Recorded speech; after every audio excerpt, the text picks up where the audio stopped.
Bro நான் இப்பதான் வேலைக்கு போக ஆரம்பிச்சிருக்கேன், இப்பதான் சேலரி வாங்க ஆரம்பிச்சிருக்கேன், நான் என்னெல்லாம் பண்ணணும் பேசிக்கா ஃபினான்ஸ்ல அப்படின்னு நிறைய பேர் என்கிட்ட நேரடியாகவும் கேட்டிருக்காங்க.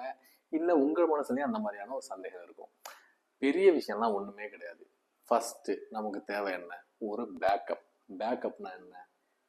ஒரு இன்சூரன்ஸ். இன்சூரன்ஸுங்கிறது term insurance and medical insurance, ரெண்டு இன்சூரன்ஸும் பேசிக்காக வேணும். அப்புறம் என்ன பேக்கப் வேணும்?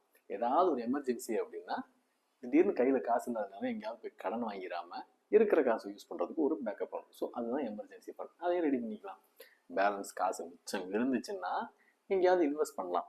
மிச்சம் இல்லை அப்படின்னா அப்போதைக்கு தப்பு இல்லை, இருக்கிற காசை வச்சு நிம்மதியாக வாழலாம்.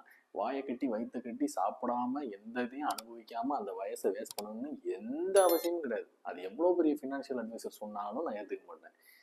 பேக்கப் ரெடி பண்ணிட்டு இருக்கிற காசுல தாராளமாக உங்கள் வாழ்க்கை அனுபவிங்க. இருக்கிறது ஒரு வாழ்க்கை. நான் உங்கள் பாலா, பாலன் பரவாயில்லை.